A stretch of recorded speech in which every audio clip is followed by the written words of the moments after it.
Dave, and welcome to the fabulous FloJo studio in Carborough, North Carolina. I'm giving you an introductory video here on juggling clubs. Now, I've only been juggling for a few months myself, but I thought it would be important for me to share some of the things that I've learned in my early juggling that'll be of help to you, because in 2 years I'm going to forget all this stuff. So I think I'm going to have some pointers that you'll find fascinating. Let me start out by talking about your body. Then I'm going to talk about the motion, and there's no real mystery to the motion. You've seen it. You know what has to be done, but I'll give you some tips on how to get the motion started. And then I'm going to talk about mechanics, because mechanics are really important in three-club juggling. So first, your body and your clothing. Don't wear really loose shirts, because what will happen is these clubs, it happened to me today when I was practicing, they'll get caught in your clothes and hit you in the nose. Rhymes. So be careful. You might want to wear them just a little bit tighter. Also, shoes. I love juggling barefoot. However, these things are missiles and they will do a number on your toes.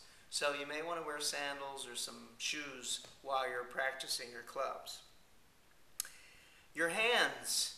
Your poor hands are going to take a beating in your first month or so of juggling clubs. Your knuckles are going to get sore.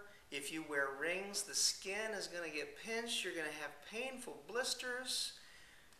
When you start doing three-club flash, your index finger on your non-dominant hand is going to kill you. So here are some pointers.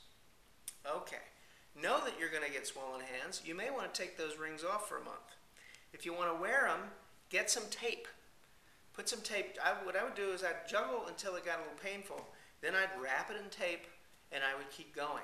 That way I got them toughened up, but I didn't get any more really bad blisters on my hands. And now I have calluses, I don't have to tape anymore. Also, when you start doing flashes, tape this finger. You know, I would just put a little tape over the top and then I'd do a wrap around and cut.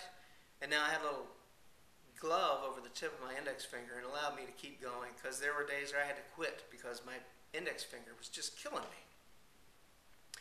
Because this thing would just keep coming down over and over and over again like a hammer on that finger, and it's very, very painful. Be careful with your head too. These things can really hurt.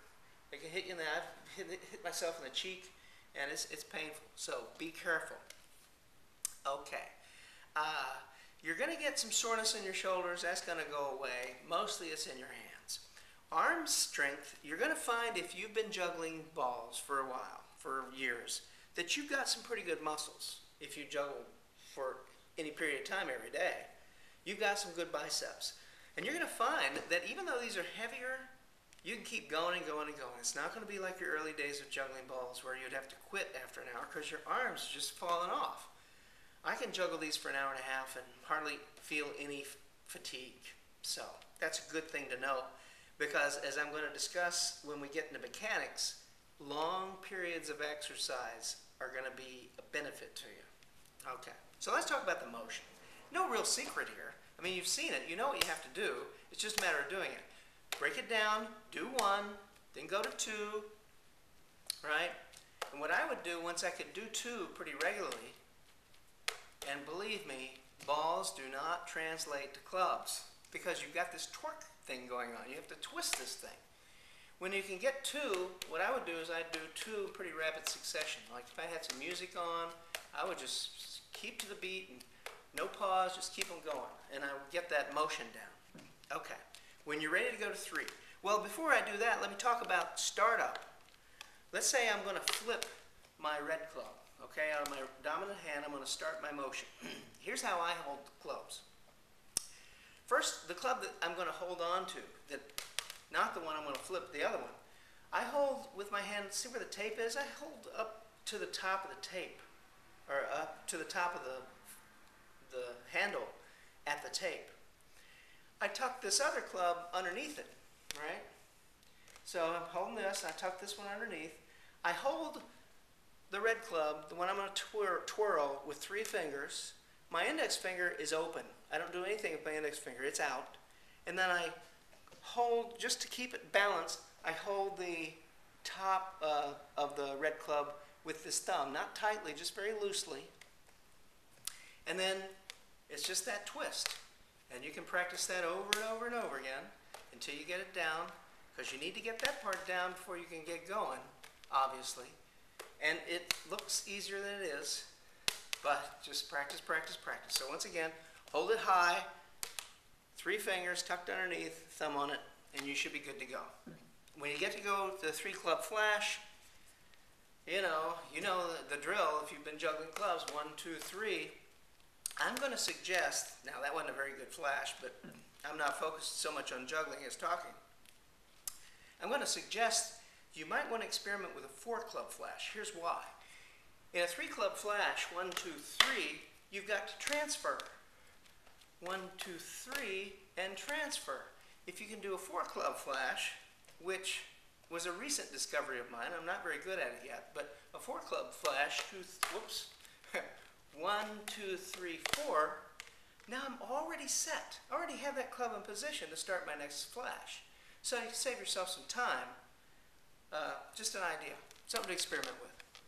Okay, now I watched some videos when I first started, and some of them talked about doing more than one speed. I think that's too much. You have so many moving parts in juggling clubs, you don't need to introduce another one. Just keep a constant speed. Okay? So, I said it's not like balls. There's a different mechanic to it. Some of the mechanics are the same. I love juggling to music. I think that when you're starting with the clubs, you may not want to juggle to music for a while until you start to get a rhythm. The reason is because music tends to change tempo a lot. And you're just going to get used to one rhythm and it's going to change, and now you're going to fumble around, and it's going to make your practice time not very productive. Or if you have some kind of like a techno mix or something that you can play, has a fairly constant beat for a while, you could do that. Just a thought, something you might want to be aware of. The other thing is wind. Wind causes these things to travel. There's so much surface area that a good wind will just carry that thing away from you. You see them actually move in midair and shift by inches. They affect the balls too, but not quite as much because the balls don't have so much surface area. Okay, so I talk about the number of moving parts you got. Because not only do you have to juggle, you also have to give them torque. You also have to give them the same torque from each hand. You also have to catch them in the same spot, right? And you need to catch the club at the same spot because it's a different torque from here than it is from here, right? So you want to try and catch them at the same spot. So why introduce yet another variable of moving through space? Because you know when you start, you're always moving forward. And you also know, because you've been juggling balls for a while, how to lick that problem. So do it. You got to do it fast with the clubs. I did it in a day. You just make yourself stand still. And if they want to travel, let them travel. You just keep picking them up. And you're going to learn, your body will learn pretty quickly to stand still. Because you've already tackled this problem. Now my theory on why we keep pushing forward when we're learning a new trick is because the elbows lift up. And it's very important in the clubs to tuck those elbows down. Because if you've got your elbows up, right, you have very little control. If you tuck those elbows down, you're going to have to make a faster motion, but it's a lot more controlled. Same thing is true with the clubs. Here's the problem. I've been juggling for close to 3 months with these clubs, and I can't start my practice session with my arms tucked. Not yet. It takes me a while to warm up to that. So I actually have to start with them up a bit, right? My elbows are out right now. After about 30 or 40 minutes, I'm warmed up. That's how long it takes me to warm up with these things. Not like the balls I warm up with 5-10 minutes. These things take me a half an hour. After about a half an hour, now I've got my rhythm. Now I can tuck my arms in, and you want to keep those elbows down. Keep them down here, and it means that you're going to juggle with a much faster motion, but you're going to find that your sequences go on and on and on. They don't stop at 15 or 20 every time. You're getting into the 40s, 50s, 60s if you were doing 20, 30 each time. once you tuck those elbows in, because you just took another variable out of the equation. You're no longer moving these things all over the place. I mean, that's a big thing to vary that you can keep constant. Okay? So, I hope that makes some sense. So, lick the forward movement part. Once you get warmed up, focus on getting those elbows down. It's not going to be easy at first, but make yourself do it. Get rid of as many moving parts as you can so that you can keep as many things constant as possible. I'm going to talk about one other thing that I found out totally by accident. You can experiment. Leave me a comment if you try this yourself and find it either successful or not successful. When I was learning the clubs, I was about a month and a half in when I had to work on a new routine for juggling with balls. And in this routine, I had to move around, I had to run, and I had to spin. So I was running around really fast with them, and then I would spin. I would put a hula hoop down, and I would just spin in circles like this, juggling. Amazing thing happened. When I would do that for half an hour, then I'd go back to my clubs, like night and day. Suddenly, it's like, I don't know what happened. I don't understand the mechanics of it. I don't understand the physics of it. I don't even know if it's really true. I don't know if it's provable, I should say. But the fact was that I would pick the clubs back up, and suddenly I was going into sequences that were far better than what I had done just a half hour before. I had done this extra tricky stuff of running around and spinning with the balls. So experiment with that, see if that helps you out. Let me just reinforce this if I didn't cover this in full. If your practice times, if you're used to practicing for short periods of time, you are probably going to want to extend your practice time with the clubs. Here's why. It takes a long time to warm up. I don't really hit my stride until I'm at an hour in. You've got the arm strength to do it now. After about an hour, I start to really make my progress. If my max was 49 yesterday, suddenly I'm starting to do 56, 60, 70, 80, and I peak out, and I'm tired, and an hour and a half, I quit.